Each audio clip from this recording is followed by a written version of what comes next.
We're joined today virtually by Mike Conti. Mike is based out in Atlanta. He's part of the Sports Radio 92.9, and also he does the Atlanta Hawks radio, and he does play-by-play for Atlanta United, the MLS team. Mike, thanks for joining us. Appreciate it. Oh, it's my pleasure. Thanks for having me. Of course. So when I emailed you, it was a couple days ago. Today, what are we today? November 24th. It's Tuesday. So free agency had already begun in the NBA, and particularly active for the Hawks, which is not generally the case for the most part, at least in terms of like bigger names and such. So I think given how this free agency so far has unfolded for the Hawks, kind of what's been your take? Yeah, I agree with you. I mean, as far as going out and trying to be aggressive in acquiring players, this is probably the most active the Hawks have been maybe since the year they brought in Paul Millsap in 2013. I do know that they went out and they signed Dwight Howard in 2016, but they lost Al Horford in the same offseason. So it was kind of like a net zero. Yeah. The Hawks' philosophy in managing and building the roster, I think, has kind of pivoted in the last year, where they feel pretty good about the job they've done in the draft. They feel like they have a superstar right now in Trae Young, a potential every year all-star. I think they feel generally positive about the value that they got for John Collins. And I think they feel like Cam Reddish has a pretty high ceiling offensively and defensively. And my guess is they feel like DeAndre Hunter can develop some more. He probably played under expectations last year as the 4th overall pick, but they feel like that he can grow. So you feel like you've got a young core now, and Kevin Huerter would be part of that too. You feel like you have a young core now. So the Hawks have spent the last 3 years basically amassing all of these draft picks and expiring contracts to get to the point where they could be a player in free agency, and this year is the year where they can be a player. Now, they didn't go out and sign Russell Westbrook or James Harden or even Gordon Hayward, who was one of the names kind of tied to the Hawks through rumors.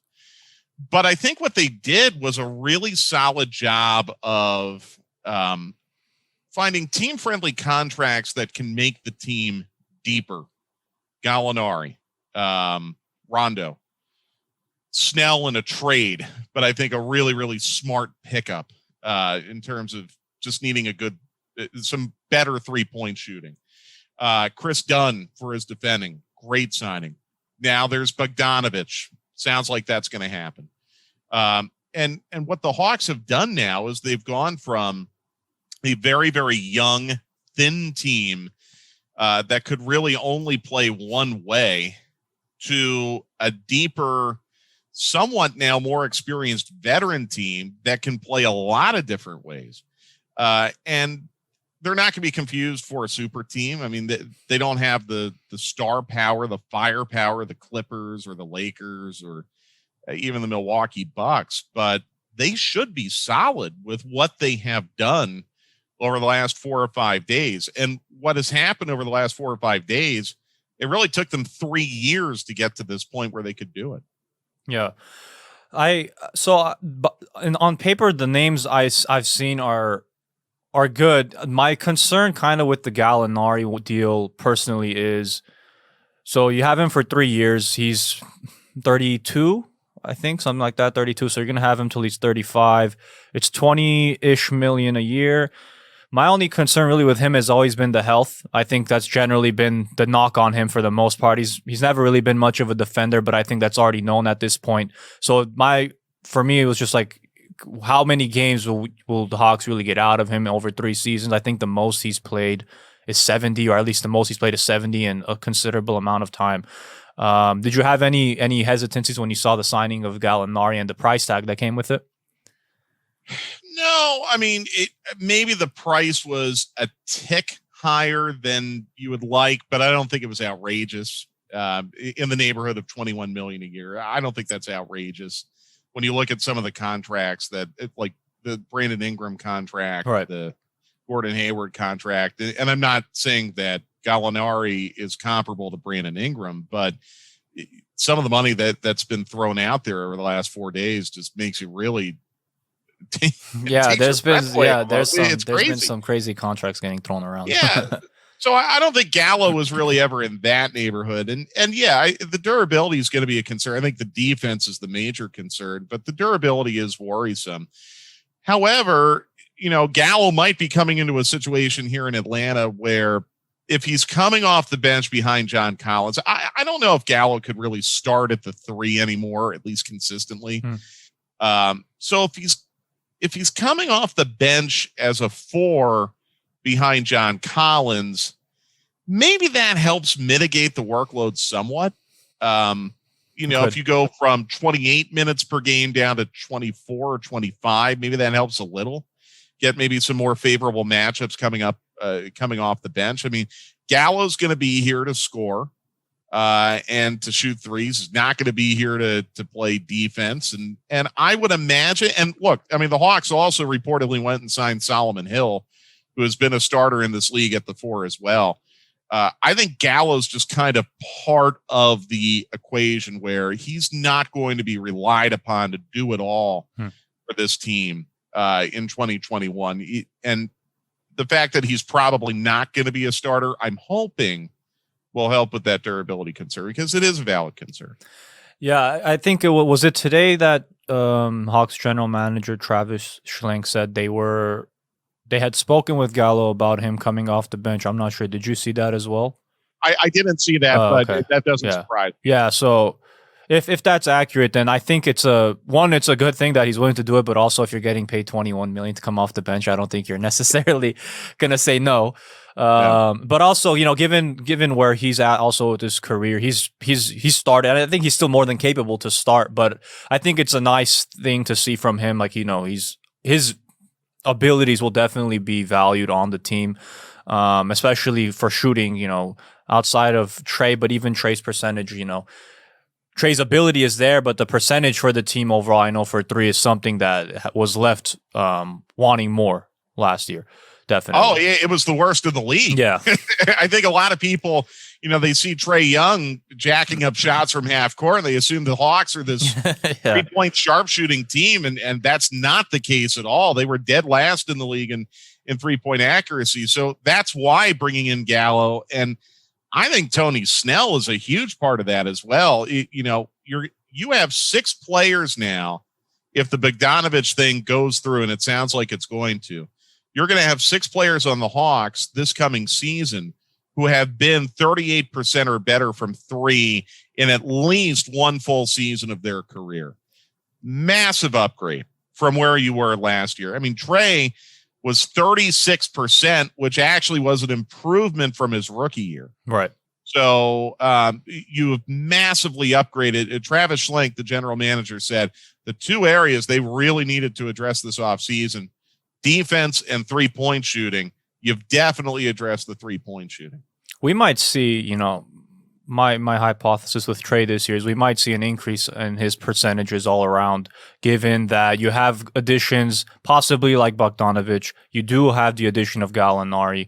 You have now, Snell you can throw in the corner. You still have the guys that were already there that you hope kind of continue to improve with Hunter and Herter and Cam and John on when it comes to shooting. So maybe the burden won't be as much on Trae. So some shot selection, I know Trae sometimes he'll take more difficult shots. He hits them sometimes, but they're not always the best that you want to see taken.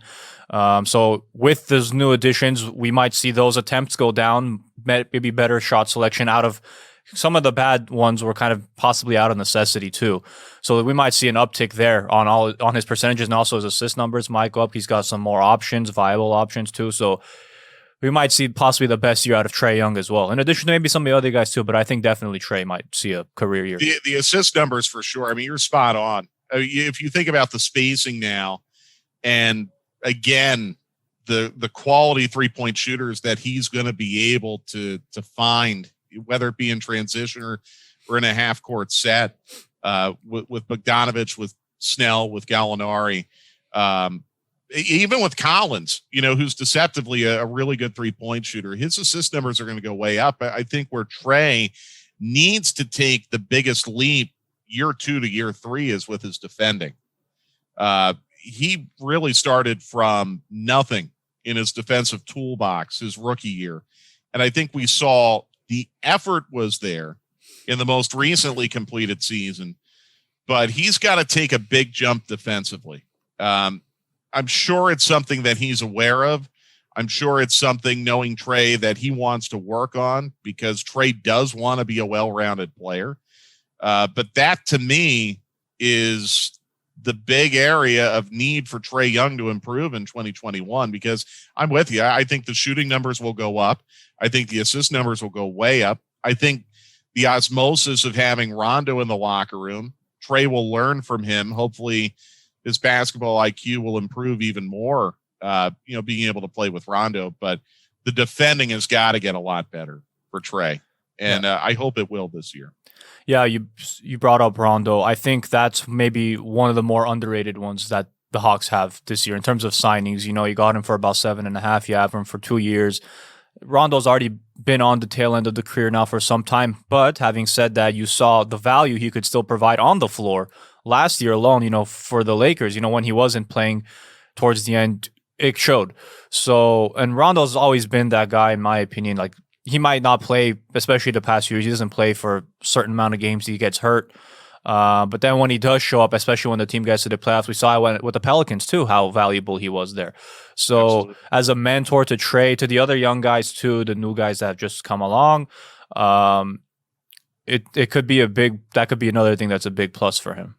It's been a little bit of a polarizing signing here in Atlanta. I mean, not a lot. I don't think there's been this huge groundswell of objection to it, but look, Rondo is absolutely not the same player he was when he was in Boston. Right. But I think situationally he can help you. And the way I respond to the fans that are kind of knocking the Rondo signing is, look, last year you went into the season, the Hawks, with Evan Turner as your backup point guard.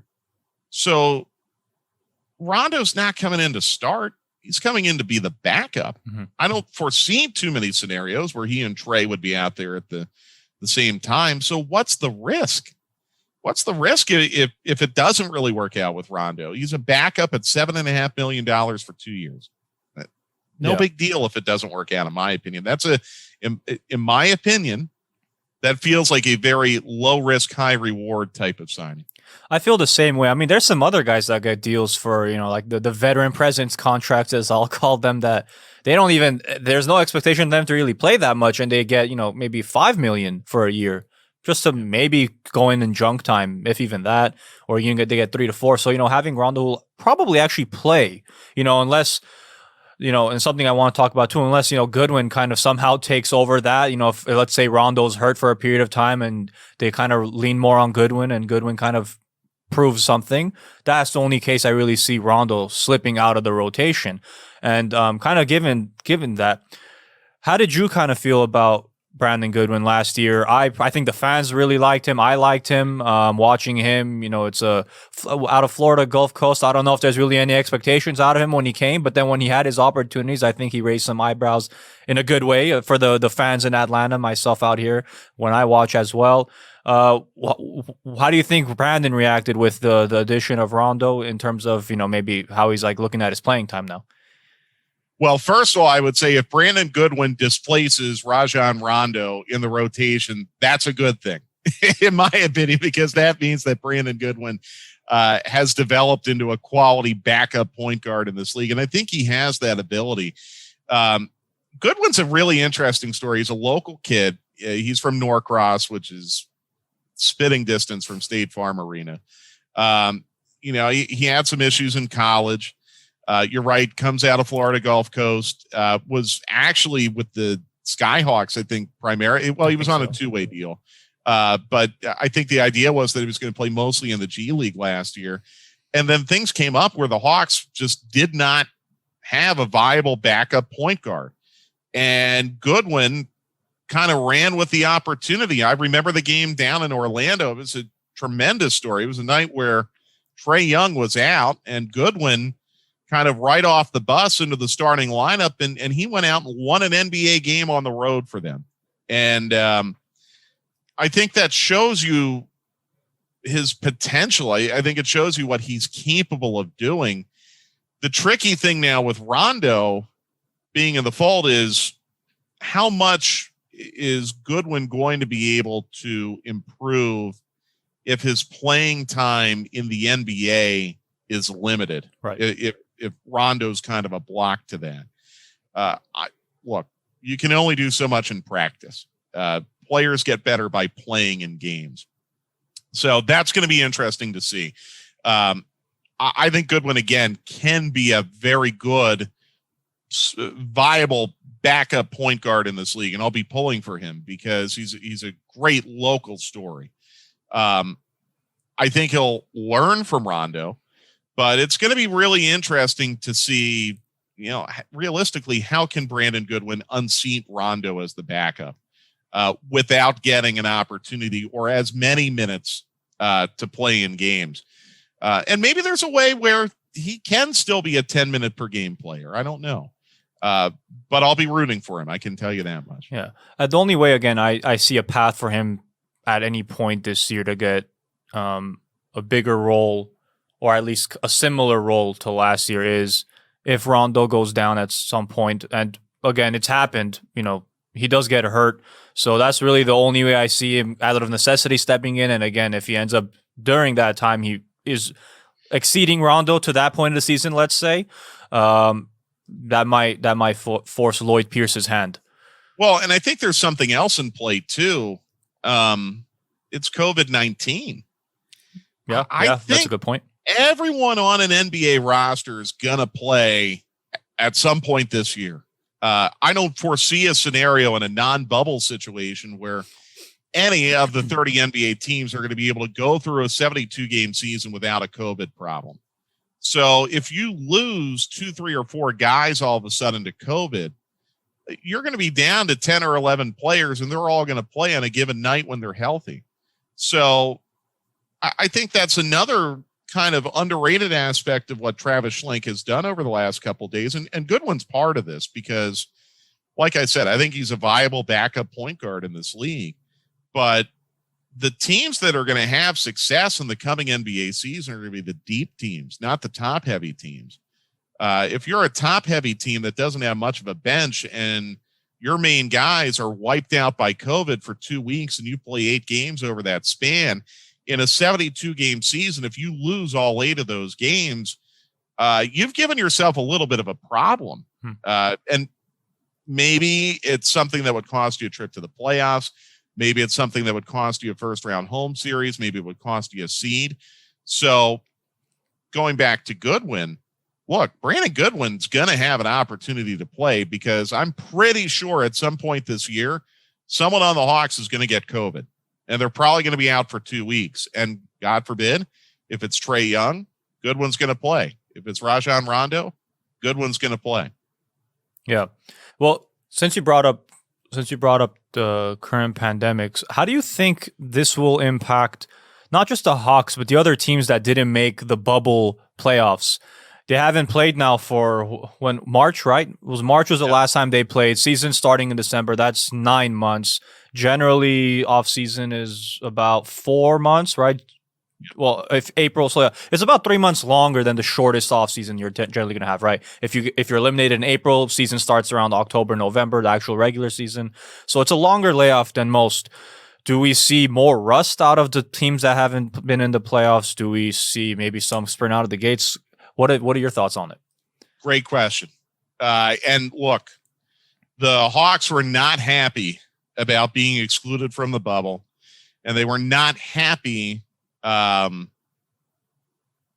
they could not play against other teams in August or September or whatever. I mean, they had a 2-week mini camp. Okay. I mean, like I said, there's only so much you can replicate in practice. I mean, Lloyd Pierce, I think, has even said you don't get better unless you're playing games. So it is, I think, a huge disadvantage for the non-bubble teams that they were not able to play at all this summer. And the loss of the summer league, I think, is another kind of underrated disadvantage that a lot of these non-bubble teams are going to be experiencing, because typically, well, in almost every case with a non-bubble team this year, they have a high draft pick or a bunch of draft picks, and summer league is the opportunity where your rookies and your second year players can build some continuity and chemistry, and you lose out on that too. However, I think at the same time, some of the teams that made deeper playoff runs, and I think you've even heard some hints and suggestions that this could come up with LeBron James. I think teams like the Lakers, the Heat, the ones that were playing in September and October, I think you're going to be looking at a lot of load management situations for those teams, at least the first half of the year until you get to this. They're calling it the All-Star break in March. Maybe that could be kind of a sneaky advantage for a team like the Hawks because they haven't played in so long, because they're a younger team. Maybe the Hawks catch the Lakers in late December. We haven't seen the schedule, obviously, but maybe they catch the Lakers in late December. The Hawks are playing everyone, and the Lakers are load managing, LeBron and maybe one or two other veterans. Or you run into Miami, and Miami's load managing Dragic and a couple of veterans. Right. So it's interesting. And maybe the teams that are going to be best positioned are the ones who went to the bubble and got knocked out right away, like Phoenix or, Washington or New Orleans or someone like that, because they've had, I guess, the best balance where they were able to play a little bit, but not go too far and have their entire offseason blown up. Yeah, it'll be interesting to see. I'm interested to see how the quality of play will be for just the league overall the first week, 2 weeks. The same way I was wondering the same when the bubble started. I was wondering, what's the energy level going to be like? Are the players going to be able to? Are they going to kind of work through any fatigue, anything like that? I mean, granted, these are some of the best athletes in the world, but still, I was kind of curious to see that. Especially again for the ones that have longer layoffs since March, and even for like you mentioned, the Lakers and the Heat, for example, that went the distance, that went longer. You have 2 month turnaround, 2-3 month turnaround time, and now it's like we're gonna go run a 72 game season now, right back. It'll be interesting to see. I'm not sure. Yeah, and a very short training camp and a very short preseason of only 3 games. Right. So yeah, I'm with you. I think if you look back at the last season, they had a strike where they started everything on Christmas Day. Not a strike, a lockout, excuse me. Where they started everything on Christmas Day. It was kind of ragged and rough for the first couple weeks. And I think you're going to have a lot of that. I think one of the biggest effects that you could potentially have the first couple weeks of the season, I wonder how these games are going to be officiated, because typically the first couple weeks of the season, the officials are, working their way through the quote unquote points of emphasis and they call games tight. And I wonder if the games will be officiated maybe a little bit looser than they typically would be at the beginning of the season, because there's just going to be this general expectation that the players, the teams, they're not going to be, at the level that we're accustomed to seeing them at the beginning of the season. All right. So we've been talking about Bogdan Bogdanovic. So it is currently 9:30 in the East Coast. There's 2.5 hours for the Kings to match. Report right before we came out that they're unlikely to. Which I gotta be honest was a slight surprise to me, because the Kings have shown in the past that they're kind of willing to throw money anywhere. Maybe not the most responsibly at times. So given that this is a deal that's like $18 million a year, I was kind of surprised they didn't match it like almost immediately. Part of that, what I was reading, and I'm sure you probably saw as well, part of that, the way the Hawks structured the deal was it's a flat 18 a year, but they added a 15% trade kicker. I'm not sure if Sacramento wanted to pay that. I'm not sure if the Hawks want to pay that too, if that point comes at some point. Hopefully it doesn't. But, they probably figured that'll be a good enough deterrent to keep them away. And it looks like it might, because, again, they got about 2.5 hours, and the reports that came out are saying it's unlikely. Yeah, this is a weird one. It's unlikely, but then if you've made a decision, why don't you just make the decision? Like, I can't imagine right now at 6:27 p.m. in Sacramento that they're still trying to debating this. Look, I think no matter what happens, this has been a good offseason for the Hawks. Bogdanovic would be a great final piece. Someone who I think would instantly go into the starting lineup and make the Hawks better. But I don't think Bogdan Bogdanovic is necessarily going to be the difference between the Hawks at least making the play-in round this year and them missing. He'll make them deeper. He'll give them scoring. But I've seen a lot of strange things happen with restricted free agents over the years. I remember a Jeff Teague offer sheet with the Milwaukee Bucks, and that went right down to the wire before the Hawks picked it up. So a lot of weird things can happen. It is very, very unpredictable. We'll just kind of have to, I guess, wait and see. I'm sure many people, when they watch this or listen to this, will know the answer. We don't know it yet as we do this. But I think either way, this has been a good offseason for the Hawks. Bogdanovic would be the icing on the cake as far as I'm concerned. Sure. When we look at the wing position now for the Hawks, though, here I got a couple of them written. We have Cam Reddish, DeAndre Hunter, Kevin Huerter, possibly Bogdan Bogdanovic, throw in Danilo Gallinari, like the 3, 4, maybe the 2, the 2s and 3s, let's say. Yeah. Is there now all of a sudden too many people there? And I think, look, I like Kevin Huerter, I like DeAndre Hunter, I like Cam Reddish. I'm not necessarily posing this in a way like, is it too deep? It's not too deep because overall the players could be obviously better, but it's also, these are players that on any other team will get minutes. So now you have 4 or 5 guys that should be getting X amount of minutes. They're not like bench guys that you'll leave there for the last 2 minutes of the game when you're down or up 30. How do you think Lloyd Pierce manages all this? Is someone a trade option? Is someone going to get possibly flipped? Who knows? No, I don't expect that right away. 2 players that really 3 that you haven't even mentioned that you probably have to add to this mix would be Chris Dunn, Tony Snell, and then Skylar Mays, who was the second round pick out of LSU, who's going to be on a 2-way contract. So I would imagine he'll spend most of his time in the G League, but you never know. I think, again, a couple things, because I'm with you. I mean, it's not too much depth at the wing, but I think it's very cluttered. Yes, that's the right way to phrase it. Yeah. I keep coming up with. However, again, in the era of COVID, I don't think it's necessarily a bad thing where you can be 3 deep at every position. And this is going to give Lloyd Pierce a lot of flexibility with his rotation. It's a really good thing, right? I think where you start to get a little bit concerned, though, is, again, where does this leave Hunter and Reddish and maybe Mays, if he's going to be part of this, in their development?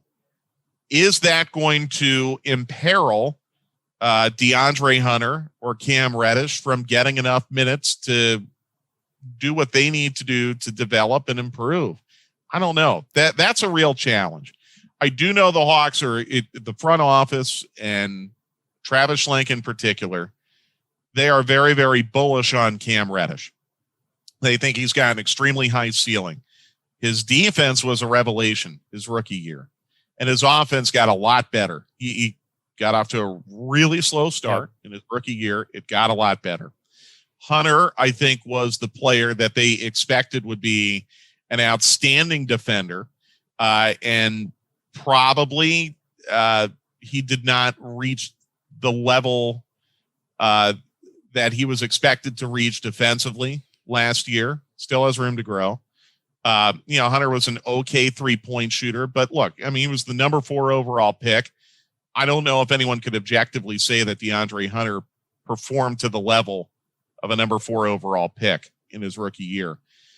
So this is the balance, right? For Lloyd Pierce, you want to win games and you want to win now, and you've assembled a roster that you think should get you into the playoffs in the East. You want to win, so how do you balance the winning and the development? Ideally, you would want Huerter, Hunter, and Reddish to all be in your first group. I don't know if you're there with them right now.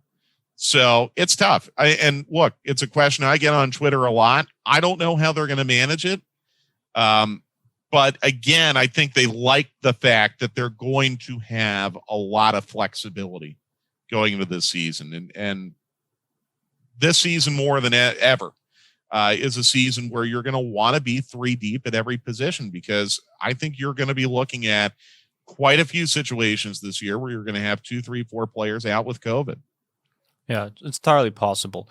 One guy I'd like to also talk about is John Collins. So John is this the final year of his rookie deal, or is this year 4 he's entering? He is entering year. Okay. Without looking it up, I don't want to say he's entering year 4 and it's really year 3 or whatever. I do know that the Hawks have until December 21st to extend his rookie contract. So that's where I was going with this. So John, I think at some point during the last season said he thinks he deserves a max. I think he said that. I might be wrong, or at least close to it, but I think he said that. I'm not sure if I'm there yet. I'm not there yet. I'll be frank. I'm not there yet. But what's your take on that? What do you think is a good value for John?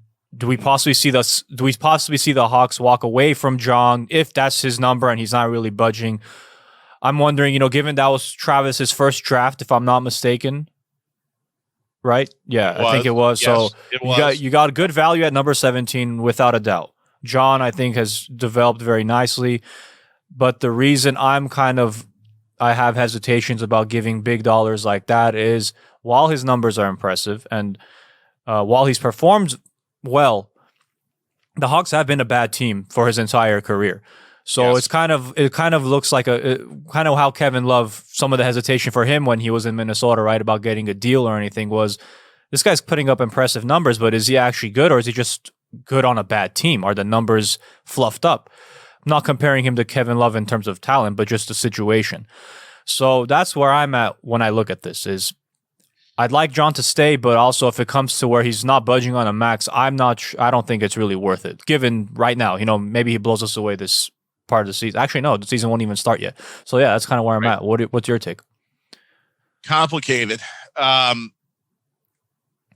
would just say this, I think you can make a case for John to get paid. I think you can make a case for him to not pay him that max level. As far as your point about John being a good player in a bad team, absolutely true.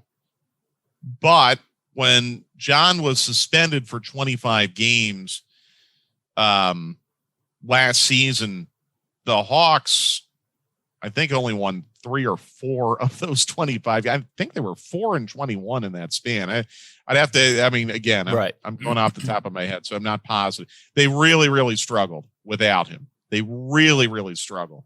So yeah, he might be a good player in a bad team, but obviously he's very, very valuable to the Hawks. Now, again, the Hawks, they were playing Vince Carter at power forward for a good bit of that stretch.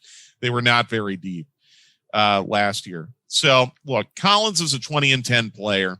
The Hawks don't typically have 20-10 players. I think the last Hawk to do it before John did it 2 seasons ago was Kevin Willis. If John had been a qualified leader this year, he didn't play enough games. He shot 40% from 3. This is a guy who made 1 3-pointer in college, and now he's a 40% 3-point shooter. So he's obviously worked on his game. He's, I don't know. If the Hawks don't pay him max, who is? And I know that the contracts, like we've talked about, they're kind of goofy this year, and they might get goofier next year if the salary cap doesn't go down. But I think that's one of the things that John and his representation will probably have to evaluate if he's unhappy with the outcome of negotiations with the Hawks. If you're not going to get max from the Hawks, a team that is going to have quite a bit of space to give him a max and give Trae Young a max when that time comes in 2 years. If you're not going to get it from the Hawks, who are you going to get it from? And do you want to go to that team? So it's complicated. I honestly, I know this is kind of a cop out. I really don't have an opinion on whether or not the Hawks should max John Collins. Because I just don't know. I think you can make an argument for it. You can make an argument against it. But I do think from the player side, there needs to be a little bit of give and take as well. And I would hope that a line hasn't been drawn where it's max or bust, because I don't know if John Collins really has that kind of leverage yet. Yeah, because the other thing I'm thinking of, like, and it was a good point to bring up Trae. So he's gonna get his time, and now barring catastrophic injury, the Hawks, I would assume, without blinking an eye, are giving him that max extension. And so then at that point, let's say they do give John the same this year. So now you're at two max guys in there, Trae and John Collins. Trae Young, again, I don't think anyone's going to really bat an eye on for the most part. I think any other team would give it that has the need for a role, if the Hawks didn't, for example. But then you look at it, it's like, these are our two max guys that's already going to put you out of financial bind. What's the goal for the Hawks at that point? Are you trying to be perennial playoff contenders like you were under Joe Johnson, Josh Smith, Al Horford, and the crew? I don't think the fans want it. I don't know. I mean, again, as a fan myself for all this time, I wouldn't want them to kind of end up in that same situation. Again, this is why the role of Travis Schlenk and the rest of the player side of player ops is difficult. You get into pickles like this, and it's like, where do we go now? It's tough. You look at it.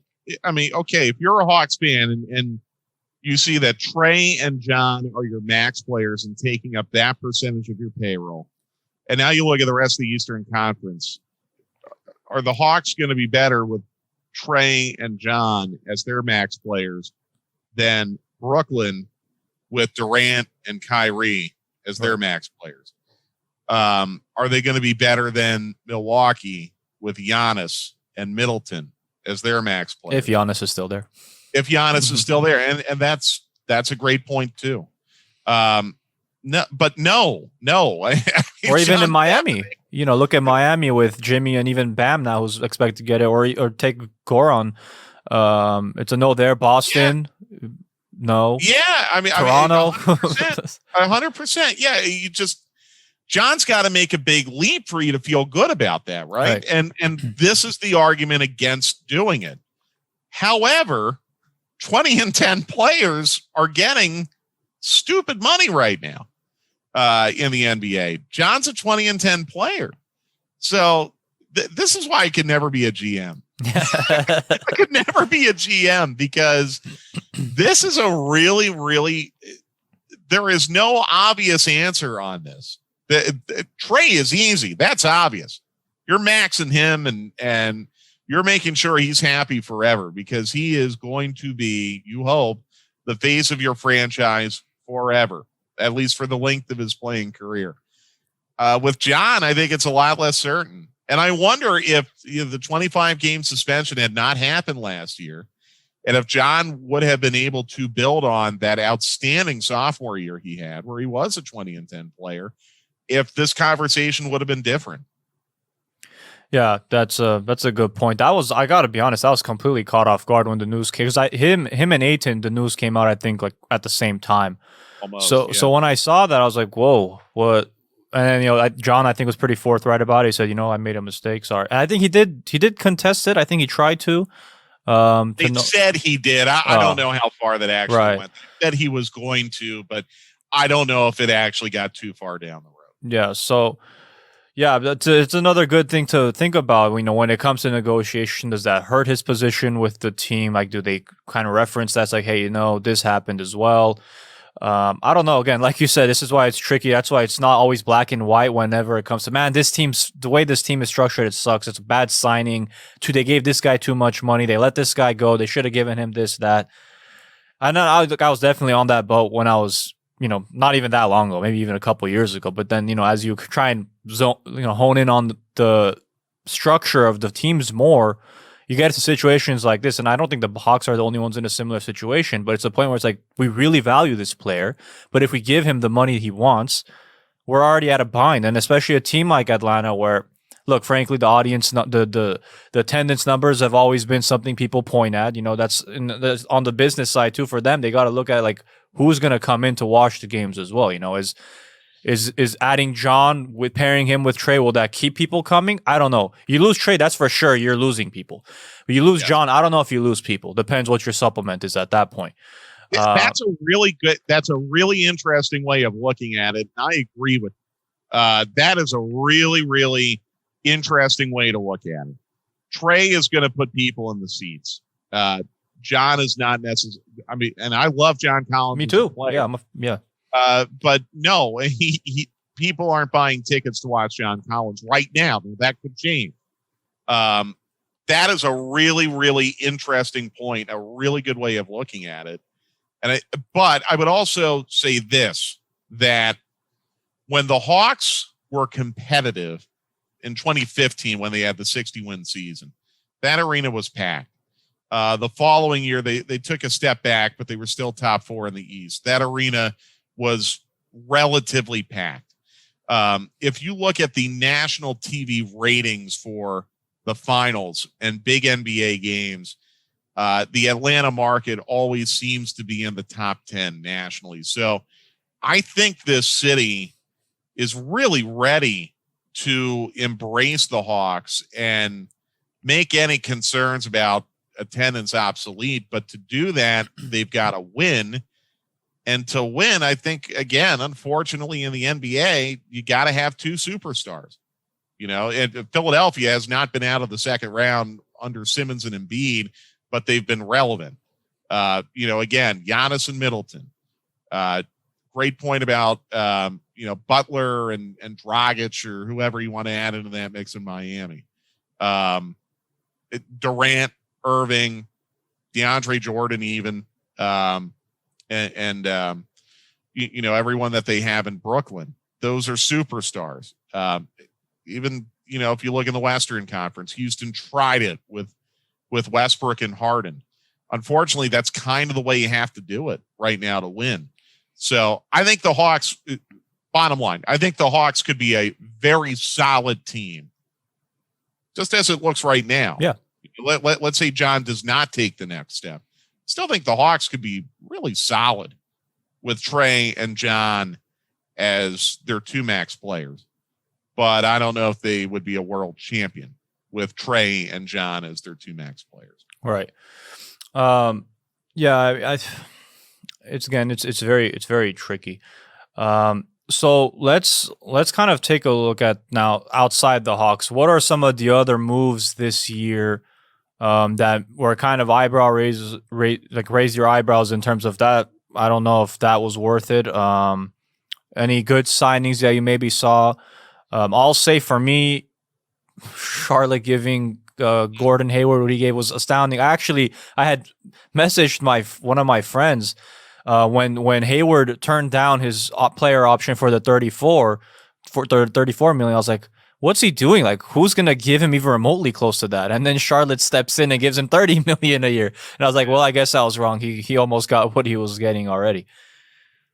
It's interesting. Gordon Hayward, I think a lot of people would be surprised if they did not know this without looking it up. Gordon Hayward's only been to 1 All-Star game in his career.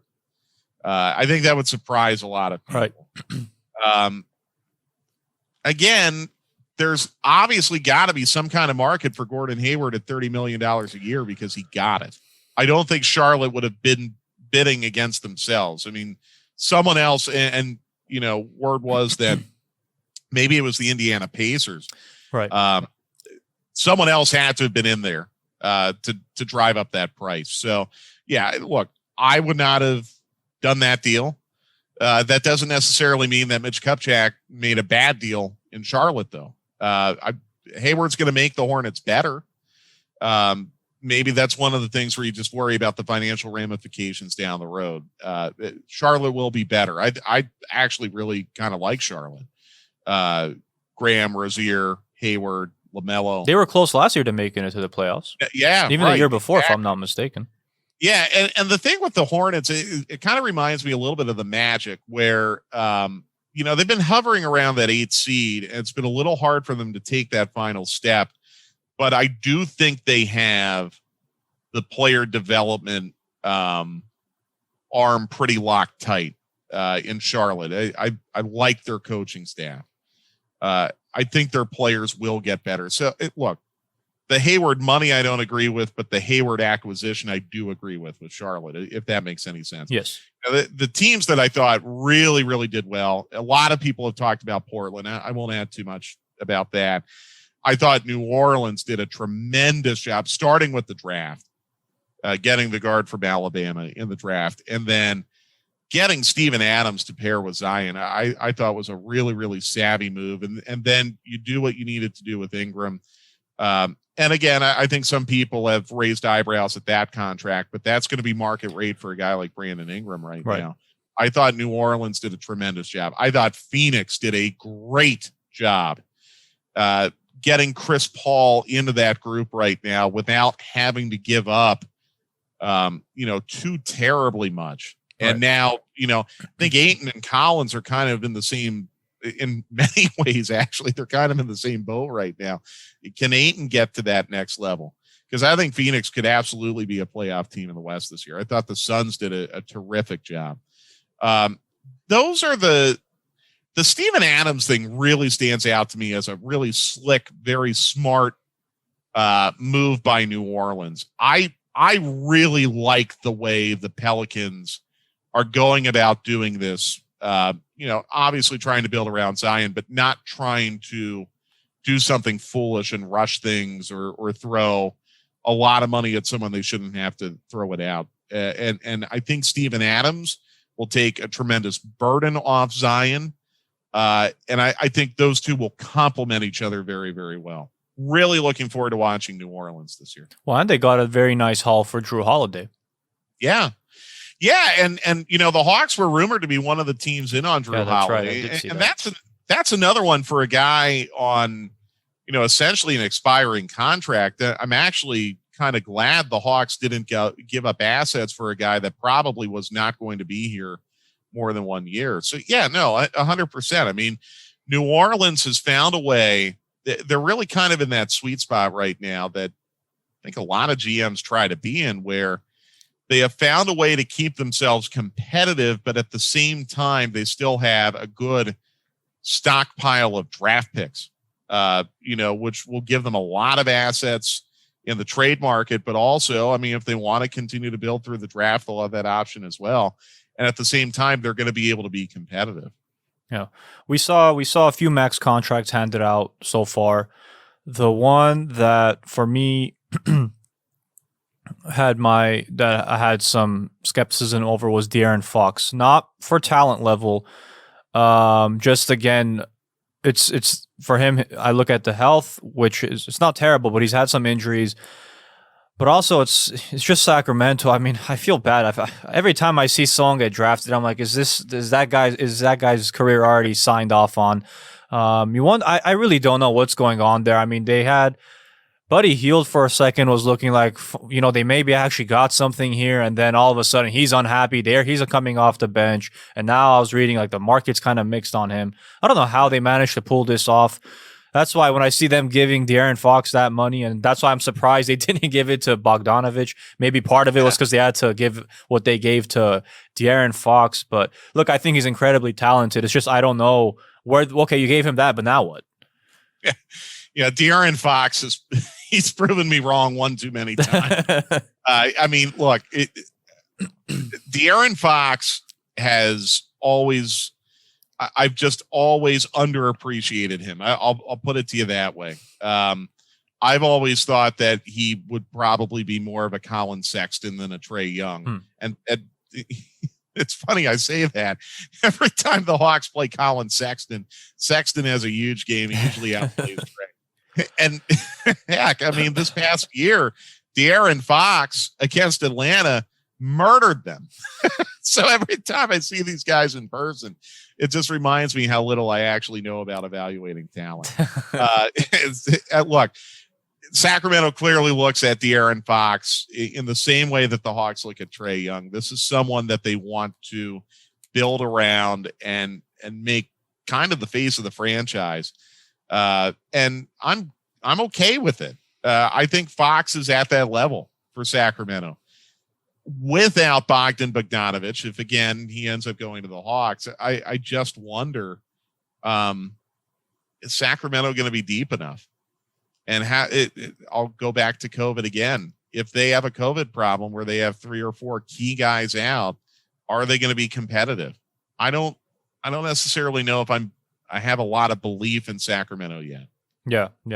I understand that. Again, it's very bizarre how that organization's fortunes have been. Because there's some times where you look at it when the season starts, you're like, this might be the year.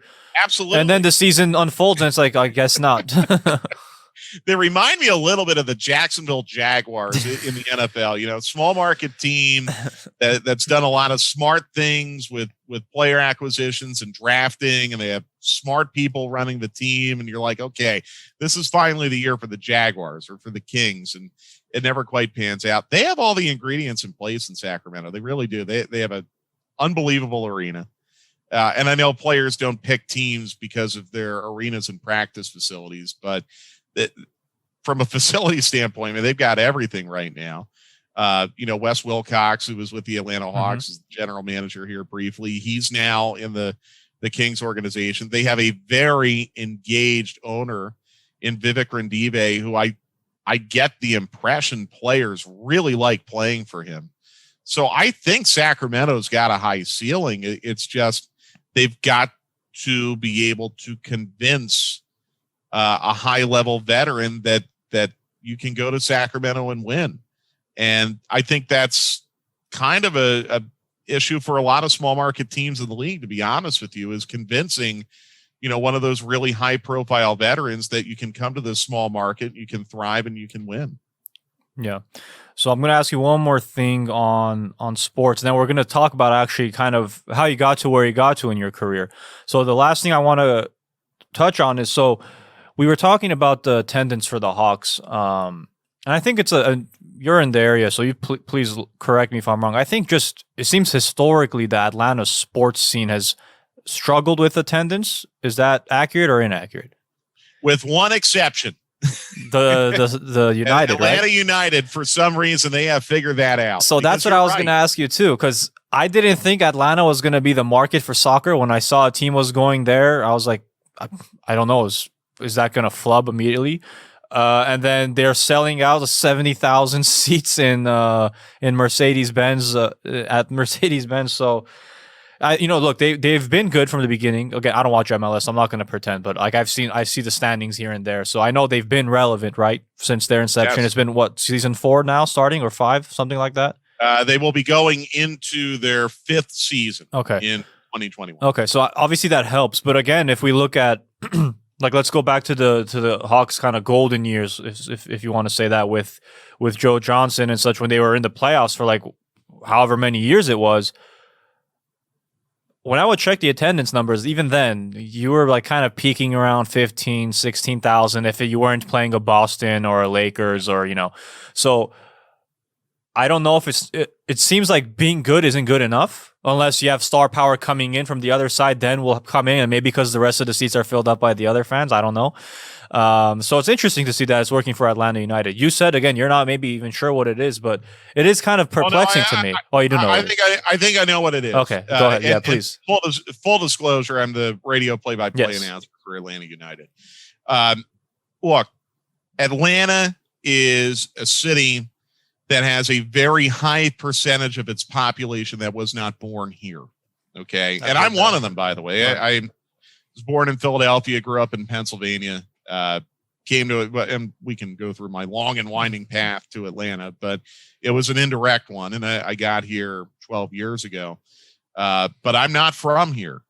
And there's a very large percentage of the local population that's not from here. They've moved here from Rust Belt states or northeastern states because of the climate, the low cost of living, and the relatively low unemployment rate. So I think what you've had with Atlanta United is a team in a relatively young and not established league, quite frankly, Major League Soccer, in its 25th year this year, where if you move to Atlanta from Chicago, you don't necessarily want to give up your allegiances to the Bears and root for the Falcons, or your allegiances to the Cubs and root for the Braves. If you move here from Pittsburgh, you don't want to give up your allegiances to the Steelers and root for the Falcons. But if you move here from Chicago, you don't really feel that much of a connection to Chicago Fire, the MLS team. And now here's an Atlanta team that you feel like you can get behind and you can invest in because you don't feel like you're cheating on your hometown. So I think that's a big, big part of it. And then the other element of it too is relatively low ticket prices and an owner in Arthur Blank that is beloved in this city, absolutely beloved, and has credibility because he has stopped at nothing. And unfortunately, he hasn't quite gotten all the way there yet, but he has stopped at nothing and trying to get the Falcons to win a world championship. He built a $2 billion stadium. I mean, people look at Arthur Blank and they say, look, he's really, really serious. He's really, really serious about fielding winners and giving us as fans entertaining products to support. You mentioned those Hawks teams with Joe Johnson. I don't know if ownership at that time for the Hawks, and the ownership has changed. Right. And Tony Ressler's a fantastic owner, but when Atlanta Spirit was owning the Hawks, I don't know if they had that level of credibility. That's a good point. I don't know if the tickets were priced at an appropriate level. I mean, there's a lot of different dynamics, but I think more than anything else, for the Atlanta transplant who moved here from LA, you don't want to root for the Hawks and give up your allegiances to the Lakers. If you move here from New York, you don't want to give up your allegiances to the Knicks and root for the Hawks. So that's why I think it's worked for MLS. Right. And that's why I think it's worked for Atlanta United in particular. Yeah, that's something I had heard years ago about Atlanta, is that it's pretty transient. Like, not like you mentioned, it's not too many. A lot of the people that live there were not born there. So now that you're actually living there, you kind of confirmed that for me, because I never really looked into it too much. But that's something that I always had in my mind as well. That might be the actual reason, because if so, the breakdown you just provided makes sense. And I think it's actually a very good point, like you said, given that MLS is a pretty new league. I know it's growing. I know attendance is, I think, going up too. But again, soccer in America is not what it is like anywhere else in the world. Exactly. Right. So I think that makes sense. Like you said, the allegiance is not embedded. You know, a lot of people that are rooting for whatever team they're rooting for, a lot of it is because of what their family's been rooting for. Right. It's, my grandpa's grandpa or whatever, like my grandpa's been watching, my grandma's been watching. It's always been in the family. So you stick with it. And even if you move, you still have your jersey. You still have that chair you plop into. You still have, you have DirecTV's, whatever it's called, and you still watch it. So I think that's an interesting point. It's something I've always wondered. So nice to get the clarification on it. Yeah, and look, I think the Braves and the Falcons and the Hawks would like to be in that place. And the Braves built a new ballpark, and they did pre-pandemic. They were doing great in that new ballpark from an attendance standpoint. The Falcons built a new stadium pre-pandemic. They were solid. The Hawks have completely renovated their arena. It's practically a new arena. It was a lot of built new additions. Yeah, I mean, it's totally different. It was built in 1999. It's a completely different arena.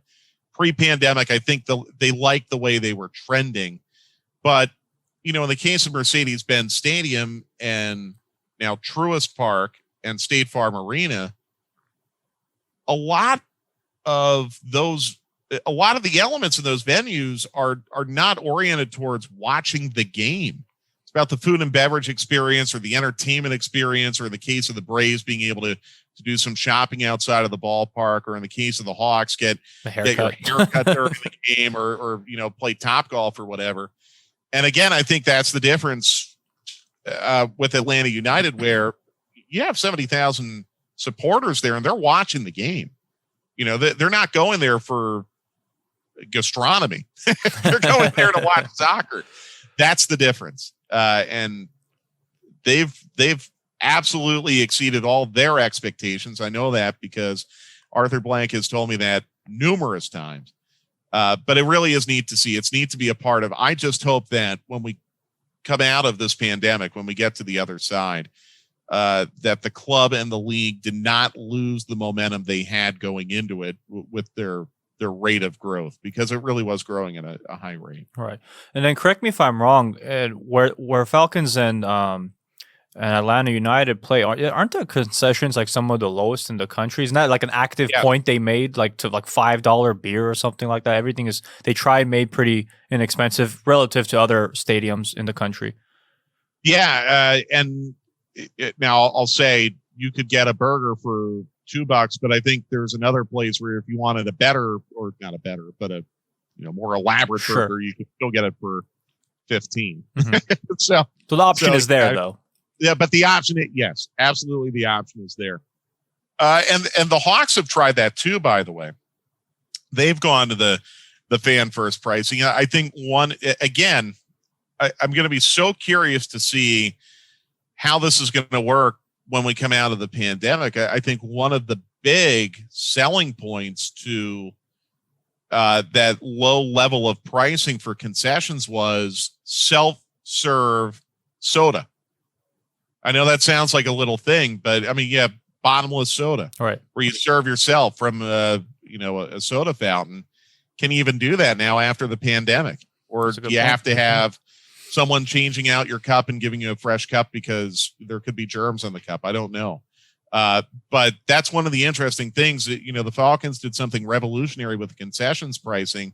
And now I wonder if they have to kind of redraw all of that, because something that worked pre-March 2020 might not work now. That's a good point. Okay, so let's pivot now to Mike Conti, the professional. So you're on the radio there calling sports. Probably one of the most appealing gigs for any sports fan, I would guess. I'm sure you're very, very thrilled to be the position you are. So let's talk about, how'd you even get here? You were mentioning before we started rolling, you went to Penn State. Yes. What were you studying there? And then, let's kind of take the path to where you are now. Sure. So this has always been a dream of mine since I could talk. Growing up in Philadelphia, listening to hockey games on the radio and me parroting Gene Hart, who was the radio announcer for the Philadelphia Flyers. It sounds cliche, but I've always wanted to do this. And I've been very lucky that I've had a lot of supportive figures in my life who have given me the room to pursue that dream. Whether it be my parents or my teachers in high school, or college, people who worked at commercial radio stations in the town in which I grew up, who gave me an opportunity to work there at a very young age. So I've been lucky that I've had a lot of very supportive people that have helped me kind of pursue that dream. But I actually started working at a commercial radio station when I was in high school.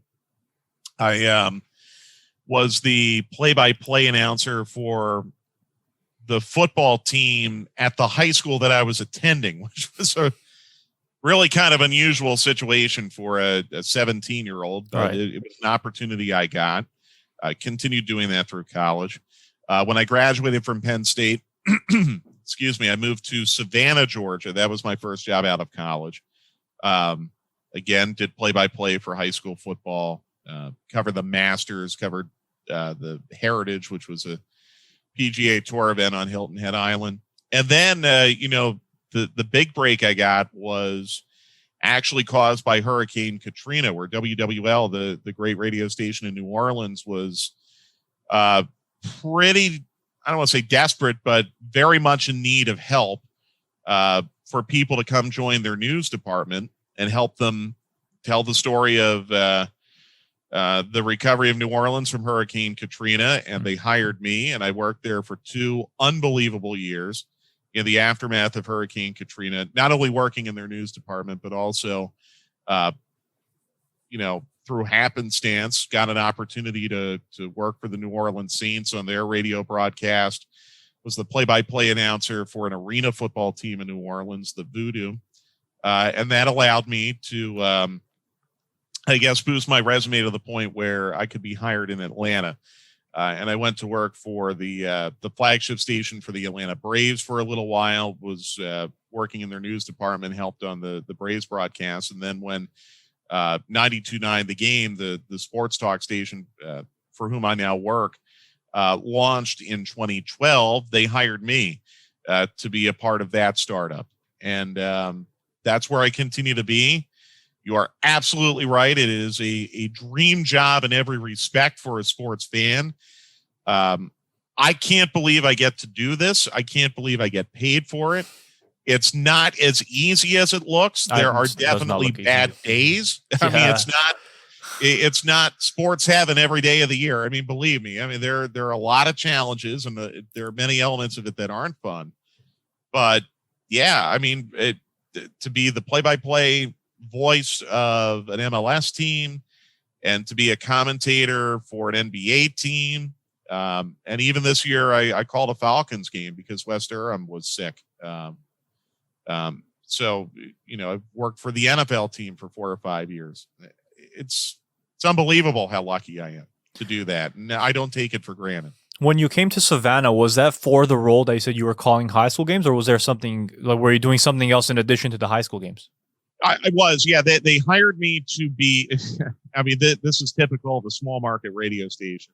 And I was 22 years old. They hired me to call the football games and provide, you know, general sports coverage. A lot of it was golf in that area, college football too.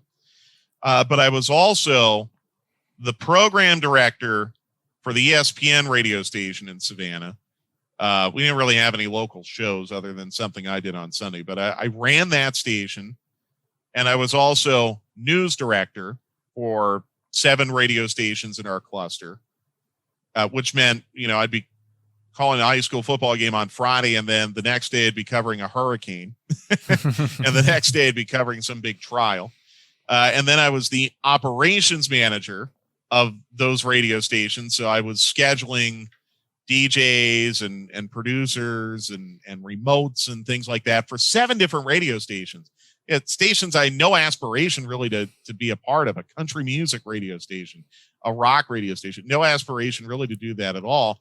But that's what you have to do in a smaller market. You have to pitch in, and it probably made me a more well-rounded broadcaster. But I was hired there. I think, I don't even want to say what my annual salary was when I got hired there. I'm very grateful they hired me. I had 3 wonderful years there. I loved living there. I'd love to retire there. And Mike Buxer and Bob Newman, who I worked for there, I just admire them so much for what I learned from them and the opportunities that they gave me. But no, I was not hired there primarily to do sports. At stations like that, you have to do everything. I think I even produced commercials. Because that's, I think the only thing I didn't do really was scrub the floors. So how does, I'm curious to know, so when you moved to Savannah, how does, again, this is an incredibly niche job market, right? What you're doing. Yeah. There's only so many teams. There are only so many radio stations. How do you even find out there's an opening? Like, or was it different from how it was then to how you find out now? Is it now just like, is there like a simple job board? Like, how's it even work? How do you even find out? It was a job board. Absolutely. Now, the funny thing is with these job boards, because you're right, these are niche positions. And I know you went to Ohio University, which has a very robust broadcast journalism program. Penn State, where I went, same way. Very robust broadcast journalism program. You have literally thousands, if not tens of thousands, of young people coming out of high schools and colleges across the country who, want to work in radio and television. And you go to these job boards and you apply for a job. You might be one of 1,000 applicants. And sometimes it's just luck of the draw if your tape and resume make it onto the right desk. I mean, I've probably in my career, 20 some years, I'd say I've applied to hundreds of jobs. And I think I've only been interviewed at maybe, less than 20. I think sometimes it's just, either the right person who can kind of broker a deal on your behalf. But in the case of what happened in Savannah, I think it was just, you see it on a job board on the internet, you apply, and you hope that your email gets to the right person at the right time. Fortunately, that's what happened to me in Savannah. If it didn't, I might still I might have a 25-year career in State College, Pennsylvania. I'm glad it didn't work out that way. I'm glad I got out of there. But a lot of it is, it all comes down to either who you know or just stupid luck. And I think I've had, fortunately, a lot of stupid luck over the year when it comes to applying for some of these jobs. So for people that are aspiring to do what you're doing, I'm sure there's a lot, and I'm sure maybe a lot of people get deterred when when maybe they're looking initially and they're like, it seems bleak. It doesn't seem like there's a lot of opportunities initially. What would you then advise? Because you said, again, you applied to a lot of places. So for you, like you mentioned what worked for you. It's not always necessarily going to be the same for everyone. It's not a cookie cutter thing, but do you think the best strategy then is apply to as many places that you can? And also, I'm assuming one of the main things that's going to be a key is you got to be open to go wherever. You can't be, you cannot be like, I was born in Philly. I got to stay in Philly for this, because then you're going to have a few options. So you got to definitely my advice would be, don't be overly selective. There you go. This isn't like going on Match.com and, I don't like her because she's a smoker, so I'm swiping left on her.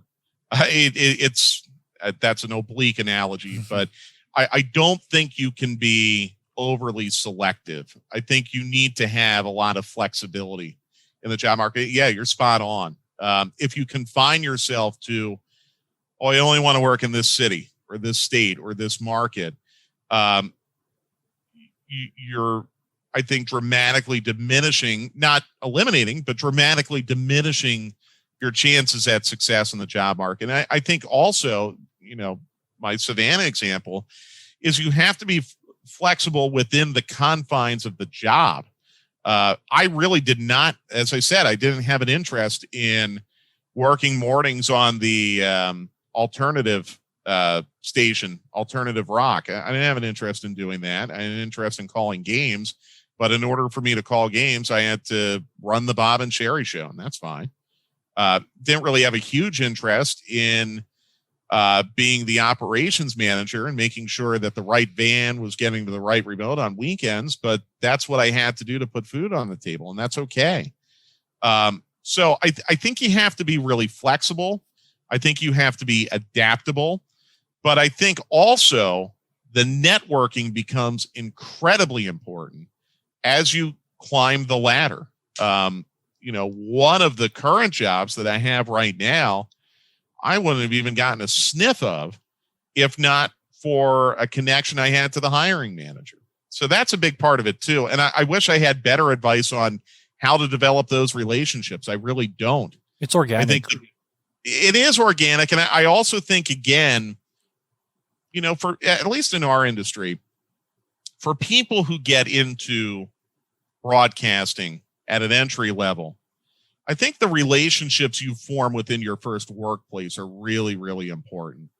If you go into that first workplace and you prove yourself and you do everything you're supposed to do and you do it well, there is a great degree of word of mouth where, if you're working at a radio station in Savannah, maybe the DJ in afternoons on the oldies station knows a guy in San Francisco who's hiring.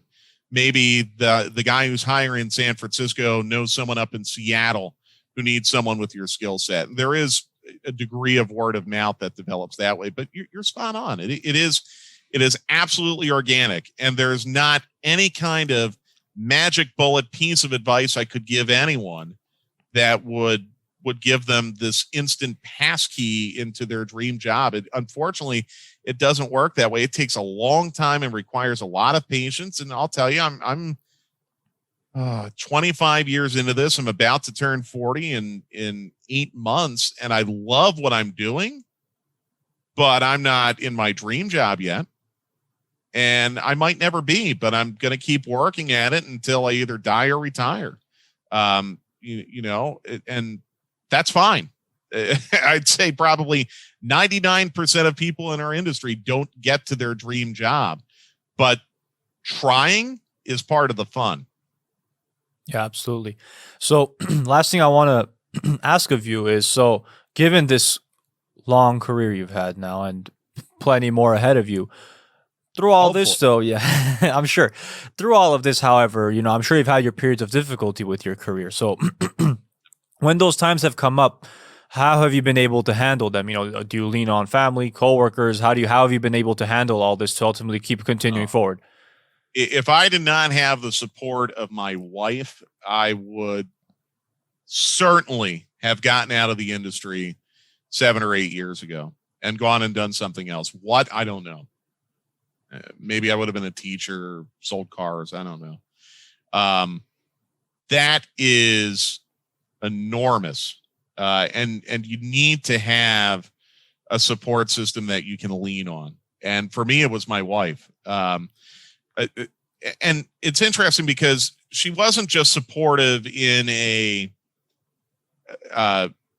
financial sense or in a sense of morale. I think she really kind of pushed me to not give up and be the best that I could be and not settle if I wasn't content and falling short of my dreams. And sometimes you just need someone to tell you that, right? Because it is very easy to lose confidence. And I still to this day have moments where I absolutely lose self-belief and self-confidence. So my wife really, really helped me with that a lot. I also think it's very important for you to have a network of professionals that you look up to and admire and trust. And I've been really, really fortunate. I'd say there's probably 3 or 4 people in sportscasting that I know I can email or call or text at any time for advice, for feedback. That's really, really important too. Your family's always going to tell you you're great, you can do it. I think sometimes when you have a professional that you trust and you can lean on, maybe you can get a different perspective, maybe a more realistic perspective. But I think ultimately, anyone in any profession, in any walk of life, is going to have moments where they think that they either can't do it or they don't want to do it anymore. And when you get to those moments, you've got to keep pushing. Had I given up 7 or 8 years ago, I would not have the incredible good fortune and experience of being able to be the play-by-play voice of Atlanta United. I think of all the things I've done for the Hawks in the last 7 or 8 years, traveling all over the NBA, embedding myself with the team, being in every arena in the league, the people I've met, the games I've seen, the stories I've been able to tell, that would have been gone had I given all that up. The opportunity to do play-by-play in the NFL, the WNBA, that all would have been gone. I mean, and this is my dream job. These are things that I have always wanted to do. Had I given up, I never would have been able to do it and achieve those dreams. So I think more than anything, it's just stay true to yourself, stay true to your goals, keep pushing. There are going to be times where you're going to want to give up. Don't do it. And surround yourself with people who won't let you give up. That's the way I fought through those difficulties. I guess that would be my advice, is try to surround yourself with people who aren't necessarily going to tell you what you want to hear, but will push you to keep going. I'm really glad my wife pushed me to keep going. I'm a very, very happy person right now professionally. And if not for her, like I said, I might be selling cars right now or teaching high school journalism, and I probably want to be very happy. Well, I'm glad your wife pushed you as well. I'm sure a lot of fans in the area are as well. So, I don't know about that. I'm sure there are. Mike, I really appreciate your time. This was a great conversation. It was great kind of picking your brain on how the offseason has and the free agency has unfolded so far. And it was also fantastic hearing how your background to where you are now has developed. Give me a couple seconds after I sign off. Let's chat briefly off camera, and then we'll go from there. But again, that's Mike Conti. Mike, thank you again very much. It was fantastic. My pleasure. This was a lot of fun. Thank you. You got it.